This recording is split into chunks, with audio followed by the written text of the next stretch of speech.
On-Off, c'est une application mobile qui permet d'avoir en un clic un deuxième numéro de mobile, français ou étranger, sur son portable. Donc quelqu'un qui veut vendre sa voiture sur le bon coin et pas être emmerdé une fois qu'elle est vendue et après jeter le numéro, il peut se prendre un numéro temporaire, ou quelqu'un qui veut un numéro pro, perso, et le numéro ne coûte pas très cher, ça coûte 3,50 € par mois, ça donne appel SMS illimité.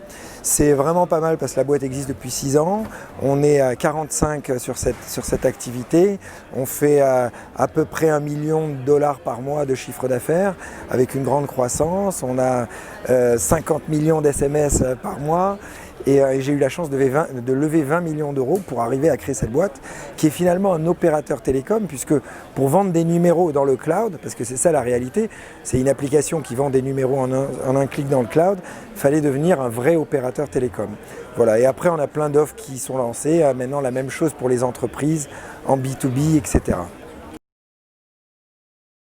On fait 50 millions d'SMS par mois, on fait à peu près 10 millions de CA par an. On a la chance que maintenant des opérateurs traditionnels prennent notre solution et la vendent à leurs clients sous notre marque. Donc finalement, On-Off devient le Spotify ou le Netflix du double numéro pour les opérateurs télécoms. Puisque en France, Bouygues, si vous allez sur le service de Bouygues, vous allez voir que tous les clients Bouygues peuvent acheter un deuxième numéro via mon application On-Off qui est vendue directement chez Bouygues. J'étais à une transition dans ma vie. C'est que j'arrivais à proche de la quarantaine, j'étais sur un lit d'hôpital, je m'étais séparé de mon ex, mes records, j'arrivais pas à les remonter. J'avais plein de choses qui arrivaient dans ma vie et du coup, je me suis dit, il faut que je sorte de ma zone de confort, il faut que je trouve une idée dans un domaine où il y a beaucoup de potentiel. Parce que justement, j'ai toujours été dans les sports extrêmes où il y avait beaucoup moins de potentiel qu'avant. Et donc, je me suis dit, choisissons les télécoms. Alors là, je suis sûr de ne pas me gourer, tous les milliardaires sont dans les télécoms, c'est pas le roller quoi, tu vois. Et donc, j'ai commencé sur le lit d'hôpital d'écrire en quelque sorte comme une formule magique, c'est-à-dire 8 points où je vais structurer mon idée. Et cette formule magique, finalement, je l'ai appris avec les années d'expérience, parce que j'ai eu d'autres boîtes, etc. Et donc je me suis dit, le premier point, je choisis la plus grande industrie au monde. Le deuxième point, il faut que j'ubérise cette industrie. Le troisième point, l'expérience utilisateur est roi. Le quatrième point, il faut que je sois propriétaire de ma marque. Le cinquième point, il faut que je trouve une industrie, une distribution mondiale. Le sixième point, il faut que je vende le même produit dans tous les pays. Le septième point, il faut que ce soit un produit digital. Et le huitième point, il faut inventer quelque chose qui n'existe pas. Et donc finalement, j'ai créé mon idée en la structurant avec des points à la base. Et je me suis dit, à partir du moment où mon idée elle rentre dans tous ces points, eh ben, je serai sur des bonnes bases. Et donc, l'idée après proprement dit, l'idée qui n'existe pas finalement, que j'ai inventée, c'est de me dire, on est dans un monde où tout est dans le cloud. Nos emails sont dans le cloud, nos fichiers avec Dropbox le sont, nos musiques avec Spotify, nos films avec Netflix. Mais notre 06, notre numéro de mobile, lui, il était coincé dans notre carte SIM en plastique. Et là, je me suis dit, ça c'est un non-sens. Et dans les télécoms, pourquoi, quand je perds mon téléphone ou qu'on me vole mon téléphone, je dois attendre de revenir dans un magasin physique pour récupérer la carte SIM plastique, pour récupérer mon 06, pourquoi lui ne peut pas être dans le cloud comme une adresse email. Et c'était ça l'idée. Ben, je me suis dit, voilà, je vais créer les cloud numbers. Donc j'ai appelé ça le cloud number. Et qui est devenu en plus maintenant un mot commun, hein, les numéros dans le cloud. Et donc voilà, je me suis battu, j'ai fait un rétro-engineering, je suis parti de l'idée et je me suis battu pour essayer de la réaliser. De changer l'expérience utilisateur du côté télécom dans tous les devices du monde entier. Donc la première brique, on s'est attaqué aux numéros. Pour les particuliers, même pour les entreprises. Là, on vient de lancer il y a quelques mois l'offre entreprise. Donc, tu peux, via une plateforme web, donner 1000 numéros à tes salariés en quelques clics, leur retirer, leur ajouter, etc. Mais aller beaucoup plus loin que simplement être un vendeur de numéros, mais d'offrir toute la technologie télécom dans le cloud d'une façon plus simplifiée, avec des systèmes de call forward, de transfert d'appel, de SVI, etc. Quand par exemple vous appelez un service client, vous tapez 1 pour avoir le service commercial, le 2, etc. Et bien, tous ces systèmes un peu vieillissants dans les télécoms, on va essayer de les simplifier et les améliorer. Donc on s'est attaqué au numéro, mais ça va être les services de gestion d'appels moins chers. Ah oui, bien sûr. L'idée, c'est que On-Off devienne une boîte qui à l'avenir vaudra des centaines de millions. Ce sera un jour concurrent à des Zooms, puisqu'on fera évidemment des conférences call, etc. Vraiment, c'est toute la téléphonie réinventée dans le cloud. Je suis devenu entrepreneur par un peu la force des choses, de la vie, par rapport à 3 éléments.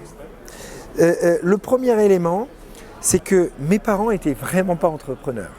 Ils sont artistes et donc en grandissant de 12 à 20 ans, je voyais mes parents faire des erreurs businessment parlant et donc on était en grande difficulté financière à cause de ça. Et donc je me suis toujours dit, je vais garder leur côté artiste, par contre, je ne vais pas faire les mêmes erreurs businessment parlant, moi je serai un entrepreneur. La deuxième chose qui m'a fait devenir un entrepreneur, c'est le fait que j'étais dans un univers où il n'y avait rien. Les sports extrêmes, les médias ne venaient pas à nous, les sponsors ne venaient pas à nous, et donc il fallait que je trouve moi-même mes sponsors, que je trouve mes médias, que je crée mes événements, que je crée mes records, etc. Donc il fallait que je sois beaucoup moins assisté qu'un footballeur qui a tout sur un plateau. Donc l'univers dans lequel j'étais m'a obligé de me prendre par la main et aller de l'avant. Et le troisième point qui m'a fait être un entrepreneur, c'est que moi je suis un artiste et un rêveur, je rêve de créer plein de choses incroyables, etc. Et à chaque fois, j'étais confronté au dernier maillon de la chaîne, celui qui détient les finances et qui fait en sorte que le projet va exister ou pas. Par exemple, quand j'étais plus jeune, je voulais vendre mon image à des gammes de papeterie scolaire en grande distribution et j'ai appelé des sociétés qui le fabriquaient comme Clairefontaine, ils m'ont dit non, vous n'êtes pas footballeur, ça ne nous intéresse pas. Donc au final, j'ai fait le design la nuit sur Photoshop et j'ai été moi le vendre à Carrefour et au final j'ai eu une boîte qui vendait des cannes de papeterie, maroquinerie et après j'ai acheté l'image de M. Pokora, Christophe Maé, Tony Parker, Nintendo, etc. Donc c'est finalement la frustration que le blocage pour créer un projet, puisque moi je suis un créateur de projets, comme tout entrepreneur, on aime créer des projets, et le fait que ça ne se fasse pas, parce qu'on est dépendant de celui qui a le chéquier, à la fin je me suis dit je vais le faire moi-même. Le sport, ça te permet d'avoir le côté travailleur, persévérance, remise en question perpétuelle, et le côté voir en grand et compétiteur, c'est-à-dire que quand je crée une boîte, j'essaye pas de simplement créer une boîte qui marche, je suis habité par cette boîte comme un compétiteur qui est en championnat du monde. Donc j'y pense tout le temps, je me challenge, je vois comment les autres font, j'essaye de m'améliorer, quand je rate, je recommence, etc., etc. Après, évidemment, il y a des choses dans l'entrepreneuriat qu'on n'a pas, dans le sport qu'on n'a pas dans l'entrepreneuriat, c'est que dans le sport, si on s'entraîne mal, on fait des mauvais résultats, c'est assez mécanique et ça tient qu'à soi. Dans l'entreprise, même si je suis très bon tout seul, je ne peux pas y arriver. Il faut vraiment que j'arrive à transmettre cette vision à toute mon équipe et qu'ensemble on y arrive. Donc ça, c'était quelque chose qu'il fallait que j'apprenne. Je suis très impliqué dans la diversité parce que je suis un produit de cette diversité. Puisque je suis né en Algérie, mon père est algérien, ma mère grecque, je suis arrivé en France à l'âge de 5 ans, jamais été scolarisé, même pas une journée en maternelle, donc aucun diplôme. Et donc à chaque fois j'ai été confronté avec les préjugés. Quand j'étais jeune, les gens disaient à mes parents, il sera balayeur de rue, etc. Et quand j'étais sportif, et que je voulais me lancer dans les télécoms, on m'a dit toi tu es sportif, tu ne peux pas créer un opérateur télécom, il faut être ingénieur télécom, etc., pour y arriver. Donc à chaque fois j'étais confronté à ces barrières et en fait je déteste, j'en parle pas souvent parce que ça n'a pas d'importance tant que ça pour moi, c'est-à-dire que ça me glisse c'est comme de l'eau qui glisse sur moi, je m'en fiche. En fait, il n'y a qu'une chose qui compte, c'est l'arrivée et le projet et les idées et l'énergie que je vais apporter. Donc en fait, quand des gens me ferment la porte parce que je suis pas ingénieur télécom, je travaille nuit et jour pour le devenir. Tout ce côté diversité, je sais que j'en fais partie puisque je suis un produit, mais je m'en fiche en réalité parce qu'il n'y a que le travail qui compte. Tous ces quotas, etc. me dérangent et j'essaye d'en sortir. Bien sûr, je comprends qu'il faut un petit peu peut-être en avoir, etc. pour casser les barrières, mais je ne me cache pas derrière les quotas. Je vois que pour moi, le plus important, c'est la connaissance. C'est les clés de la connaissance. Quand on doit lever des fonds, il faut connaître le langage à avoir, comment pitcher son truc, comment préparer son dossier, comment gérer son board, etc., etc. Et donc, moi, je n'avais pas les clés. Et donc, heureusement, j'ai pu demander à plein d'amis à récolter les informations pour arriver à devenir expert aujourd'hui dans la tech. Et j'ai la chance de l'être aujourd'hui. Mais donc, j'ai envie de donner au plus grand nombre ces idées-là. Et donc, pour le faire, j'ai une idée que voilà, mon projet que je vais porter aujourd'hui à France Digital, c'est de créer en quelque sorte comme un YouTube de France Digital où on va rassembler des tutoriels vidéo par segment et par idée où il y a tous les entrepreneurs qui vont raconter leurs conseils très précis et très techniques sur chacun des sujets. Parce que par exemple, moi comme tous les entrepreneurs ici, si on nous pose une question comment tu organises ton board, et on va chacun avoir un conseil très précis. Le board, il faut l'organiser comme ça, il faut faire attention à ça, il faut qu'il soit divers de cette façon, pas de cette façon, etc. Comment tu crées ton pack d'actionnaires, comment tu lèves des fonds, etc., etc. Et donc en fait l'idée, c'est de rassembler sur peut-être une chaîne YouTube ou sur une chaîne vidéo, mais en tout cas qui sera pour tous les membres de France Digital, des centaines, voire des milliers de vidéos sur chacun des sujets. Comme ça, quand un jeune ou pas jeune entrepreneur veut se lancer, chacun des sujets, il a des tutoriels vidéo, d'exemples réels de chacun de tous ces entrepreneurs qui peut regarder et c'est à lui de rassembler cette connaissance et de la mélanger avec son savoir.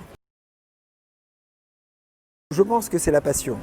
En fait, la passion nous fait déjà travailler plus que quiconque et surtout nous fait ramener à bord des gens d'une façon incroyable qu'on n'aurait jamais pu. Moi, avec ma boîte, j'ai convaincu 130 BA, Business Angels, qui m'ont donné à 130 10 millions d'euros. Et donc, il y a des mecs qui ont mis 1000 euros, des mecs qui ont mis 400 000 pour le plus grand, des mecs 10 000, 20 000, 30 000, etc. Et finalement, bien sûr, il y a le projet, il y a les idées, etc. Mais il y a l'énergie. Quand vous avez la passion, vous avez l'énergie et vous embarquez les gens avec vous et vous soulevez des montagnes. Quand j'ai réussi à avoir l'autorisation pour sauter de la Tour Eiffel, il n'y a rien de normal à ça. C'est quelque chose au-delà de la logique de convaincre un gouvernement de prêter la Tour Eiffel à un individu qui va sans plus se lancer. Voilà. Et donc ça, c'est la passion qui bouge des montagnes.